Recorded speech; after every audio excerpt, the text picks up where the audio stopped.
ભાઈ સીતરા મસ્તરામ બાપુના તમને દર્શન કરાવી.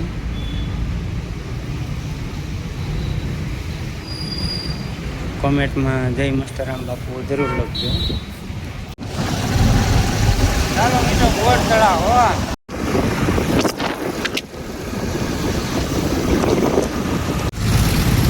હા ભાઈ કુમુદવાડી.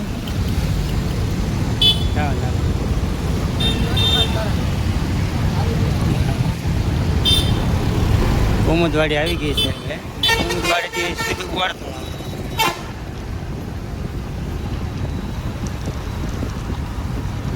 ઓલરેડી ભાઈ આપણે આવી ગયા છે બોટ તળાવ. અને બધા મિત્રો સંગ ને આવો તમને બોટ તળાવનો નજારો બતાવીએ. અમારા ભાઈ કેટલી વખત આવ્યા તમે? 3-4 આવ્યો.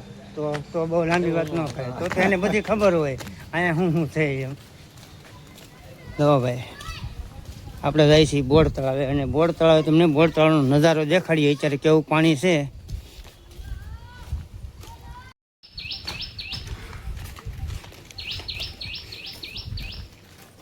રવિવાર આવ્યો તો આપણું કામ નથી ને પાછું.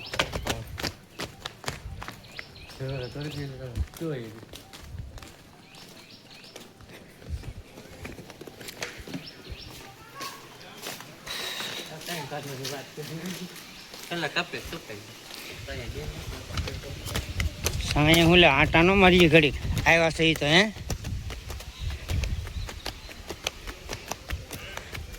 પાણી તો છે હવે બોટ તળાવનું. ઓલા કાંઠે બેહવા જવું છે.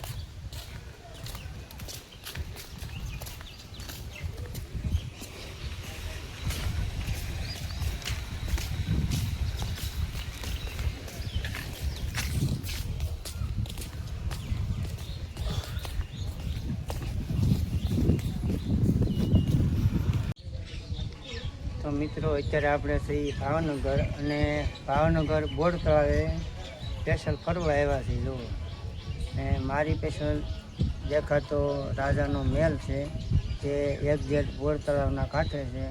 તો તમને બતાવું ભાવનગર મહારાજાનો મહેલ. તો આ છે એક્ઝેક્ટ બોટ તળાવની પાછળ. અને આપણે આવ્યા છીએ ત્યારે બોટ તળાવે અમે અને અમારું મિત્ર સર્કલ. તો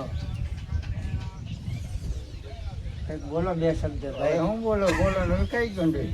તો ભાઈ અમારે બોલવાનું તે બધું વિખાઈ ગયું છે ને હવે સાંજ સુધી અહીંયા આટા મારવાના છે બોટ તળાવ બાજુમાં. ને પછી ભાઈ આપણે નીકળશું મોવા બાજુ. તો તમને આવો બોટ તળાવની વિઝિટ કરાવી અત્યારે બોટ તળાવ કેવું છે. ને આપણે તો ભાઈ 8-10 વર્ષ પછી બોટ તળાવે આવ્યા છીએ. બરાબર ને? તો હા 8-10 વર્ષ થઈ જાય ને આવો તમને બોટ તળાવની વિઝિટ કરાવી.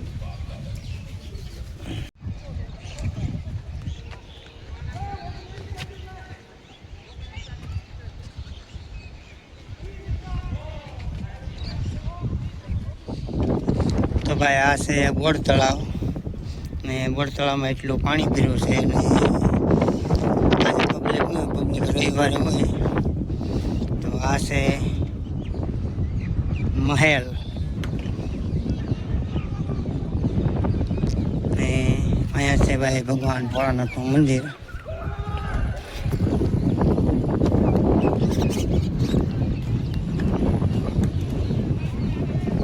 મારી પાછળ ગ્રાઉન્ડમાં બધા મેચ રમે છે. બોટ તળાવમાં રજાનથી બધા આવો આનંદ કરતા મેચમાં. ને પાછળ કામ ચાલુ છે. આવો છે બોટ તળાવનો નજારો. ને આ છે ભાવનગર મહારાજનો મહેલ.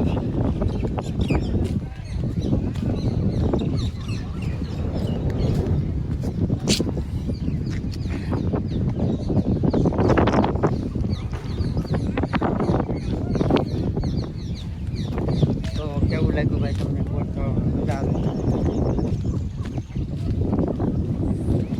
આજમાં જ બધું જોતે તમને પહેલાં કીધું હતું. હાલો ભાઈ અત્યારે આપણે બોટ તળાવે જઈએ છીએ શોરૂમે. અને શોરૂમેથી સીધા નીકળવાના ઘરે.